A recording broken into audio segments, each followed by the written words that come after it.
You're in a conflict with someone you love, and in the middle, you notice something. You're responding the way your father or mother responded. The exact same shutdown or rage, the exact same escalation, the exact same retreat into silence, or the same flood of words that fills every available space. You swore you would never be like that. And you understand where it came from, and you may have been spending years in therapy dealing with this. And yet, there it is. And in that moment, working harder on yourself feels beside the point. Or you feel it as a quiet recognition, anxiety, grief, a response to pressure that seems disproportionate to anything in your own history. Something is running that doesn't feel entirely self generated. Today on Ask Dr. Gill, I want to talk about what is happening in those moments. And I want to discuss how patterns are inherited. So stay tuned.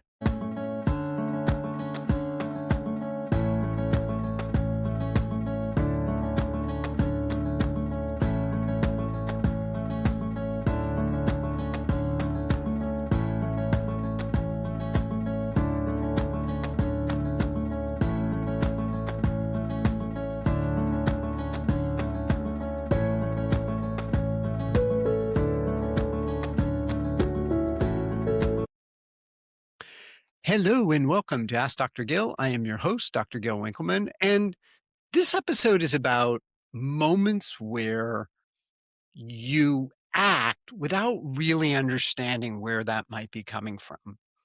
I want to establish something at the very beginning, which I'm going to return to at the end of this episode, which is that understanding that a pattern is inherited doesn't make it less yours to work with. If anything, it might make it more workable because you have a distance from it and you're stopped trying to fix something that really was never broken in the first place. And you start working on the completion of something that wasn't completed before you were born in some cases. And that reframe is where this episode is going. But first, we need to understand what we're working with. Some patterns arrive and they're already running, and not because of something that happened to you, but because of what happened before you. So let's talk about where this might be coming from. And there's three, I'll say, distinct explanations for inherited patterns because they're actually different and they come from different places. And if you intermix them, then you don't know how to deal with them quite very well. And so what we don't want to do is overclaim something that isn't necessarily there and dismiss something that is. So each mechanism is real and a possibility, and each has a different evidence base. Each points to different types of interventions too. So the first mechanism is the most obvious one, which is learned behavior through family modeling. This is what you absorb by watching people around you before you, and oftentimes it's before you had language to even understand what you were seeing. The second mechanism is nervous system conditioning. This is the relational environment you were raised in. And that can shape your physiological settings before you have the capacity to observe or choose what your settings are. And the third is epigenetic. This is the stress responses in previous generations that appear, and they leave biological marks that alter how you express things in future generations. And it's not the memory necessarily, but it's the biology or the biological terrain. Now, these are different experiences. And if you carry the pattern that predates your conscious history, it may feel similar across all three of those mechanisms, but what you're working with and what kind of intervention actually reaches it depends on which one is primary. So I want to go into each three of these in more detail. I want to also mention something, there's a dimension that I'll mention at the end, which is a clinical observation, but doesn't reduce to any of the three mechanisms. And I'll hold that for now, but I want that you to be aware of it as we're discussing this. Okay, so the first mechanism is one of learned behavior and family modeling. The most common form of this is also the least mysterious once you see it. Before you had language, or even sometimes after you had language, you were conducting a continuous and detailed study of how the adults around you lived. And that could include how they manage fear, how they manage conflict, how they related to money, to intimacy, to uncertainty, how they got their own needs met, and whether need was okay to have, whether anger was allowed, whether rest was earned or simply given, whether the world was fundamentally safe or fundamentally threatening. This is not anything you decided. You just absorbed this. You absorbed it through language, through immersion, through repetition, and your nervous system's drive to model what it observes. This resulted in templates, internal working models of how relationship works, how emotions are safe, what emotions are safe to feel, what kind of person you need to be loved, connected, and safe. Most of these templates are invisible to us because they are the proverbial fish in water. This is the reality rather than a learned interpretation. And the conflict moment from the opening is this mechanism in action. You didn't choose your father's shutdown or your mother's escalation. You observed it so many times in situations that carried so much charge, it became default. And this is what makes this mechanism distinct. It operates at a level of learned behavior, which means it responds to the same processes that is how we update our learned behavior. Pattern recognition, new relational experience, conscious practice of different responses, insight into what the template was protecting against. This is real work, and the template was learned, and it can also be updated. As an example, I love talking about driving. I remember my nephew started cussing when he was driving at other drivers. And where did he learn that? Well, from watching his dad, my brother. And so he lost his driving privileges and had to relearn that. Now, fortunately, he didn't have much experience driving before that. So it wasn't a big deal to relearn that. But if you've been doing that for 20 years, it's harder, right? And if any of you cuss while you drive or get angry at other drivers or criticize other drivers, you know what I'm talking about. And I use this as a simple example, but these are the things that we learn through, I'll say, osmosis. Now, the question to sit with for this mechanism is, what did you learn to do with the feelings that weren't welcome in the environment you grew up in?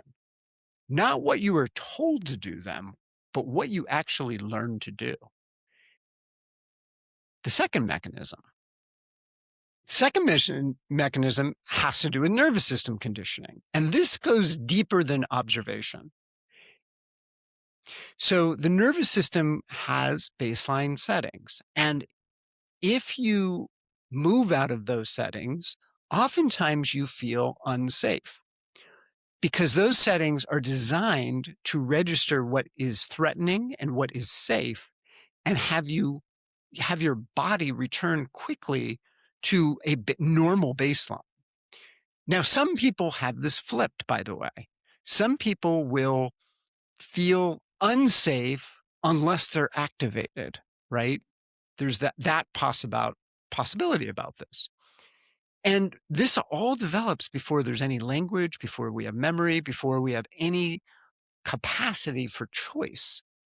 The quality of attunement you received in your early years, how accurately and consistently the adults around you responded to your states, how predictable the relational environment was, whether your distress was met with regulation or with dysregulation, all of this shaped a baseline you've been running ever since. An example of this, a child who's distressed is consistently met with a caregiver's own anxiety rather than with calm will learn at a physiological layer, it's embedded in the nervous system, that distress produces more distress. That learning happens before you have language.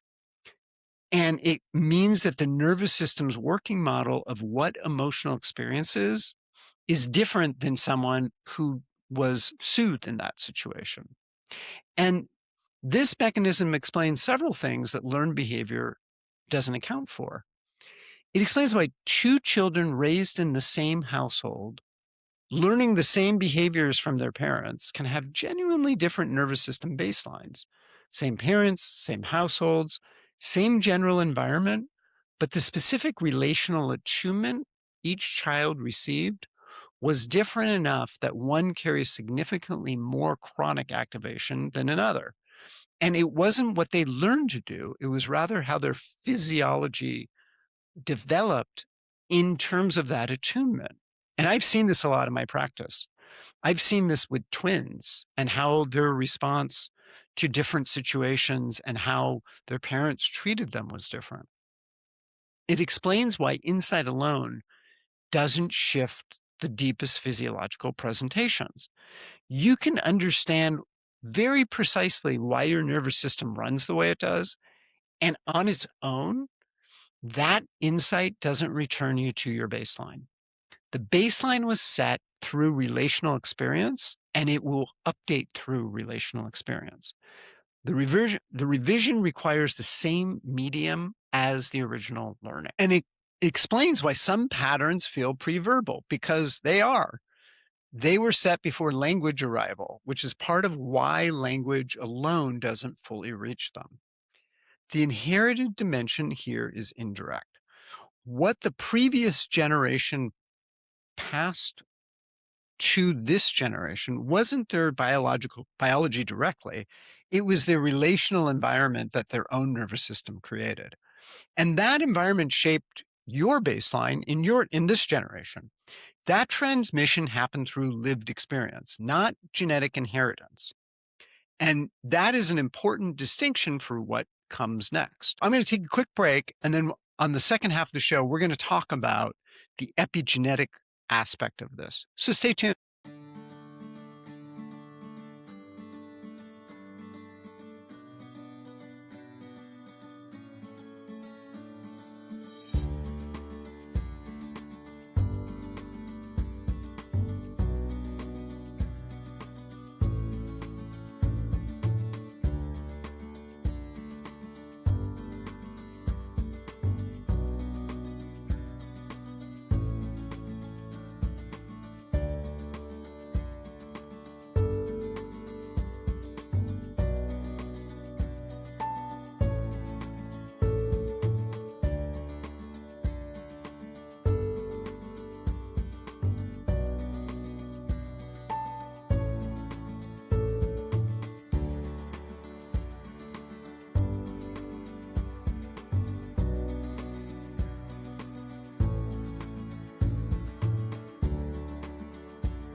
Hello and welcome back to Ask Dr. Gil. I am your host, Dr. Gil Winkelman. And today on the podcast, we're talking about inherited patterns. Now, I've mentioned two of the mechanisms. One is just learned behavior. And that's where we learn a lot of the things that we do, whether we respond to text right away or we wait days to respond to text, or how we drive, or how we relate to people, and the things we say and the mannerisms that we say them. And we also have this nervous system pattern that came through how our, our caregivers attuned or didn't attune to us and where our nervous system baseline is set. And that requires more attunement, more proper attunement to get to the new level of how you attune with somebody. The third mechanism is different. It's epigenetic. And often it produces a lot of confusion and sometimes there's overclaiming with it and there's often a lot of dismissal. sometimes simultaneously. So before we jump into it, let me kind of explain what this is. So epigenetics, and I've talked about this on the show before, and there's a podcast about epigenetics specifically. In fact, I believe I do have a YouTube video because I go through sort of some of the diagrams in it as well. So epigenetics is the study of how people's genes express and how they're regulated, which is separate from the underlying DNA sequence. When you look at the DNA in a human being, and the analogy I like to give is if you took all the railroad tracks in the United States and wound them up into a ball and shoved them into a 10 by 10 room, that's basically what our DNA is doing. So if you want to use something, you have to unroll it.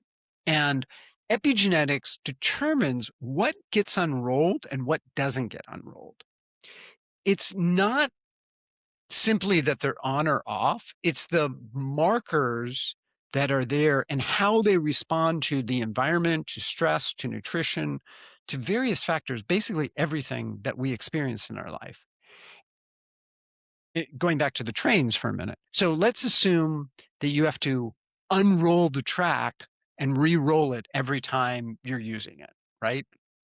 And if you're going on a particular route a lot, you're going to leave that track out or you're going to tag it. This track is used a lot. Whereas if you have a track that you don't use a lot, say, you know, LA to Wichita, Kansas, as an example. Well, we don't, if we don't use that train track a lot, we're going to tag it as, hey, don't use this very often. Well, those tags get passed from generation to generation.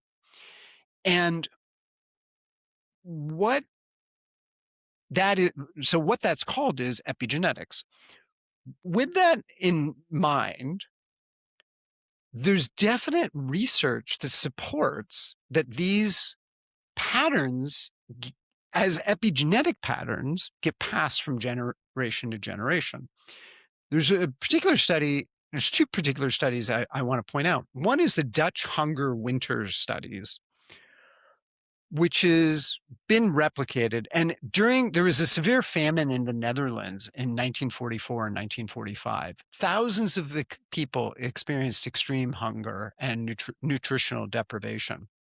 The children born to mothers who were pregnant during this famine showed measurable physiological differences, altered metabolic function, increased rates of certain health conditions, and these persisted for decades. And their children showed some of these differences too, even though there was no famine, and the famine had ended by the time their children were born.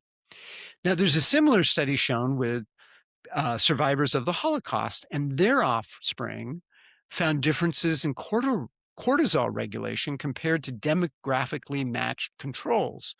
It's not about memories, by the way. It's not the psychological content. It's measurable differences in how the stress system is calibrated. Animal studies, particularly with work with rats, has found these patterns as well. And they find that the epigenetic markers are different. So what the research does not support is equally important to state. The inheritance of specific memories, of specific emotional contents, or psychological substance of what a previous generation experienced, the mechanism appears to operate at a physiological susceptibility, and there's altered thresholds in terms of stress responses or nervous system states. But your grandmother's grief did not get transmitted to you necessarily as grief through this mechanism.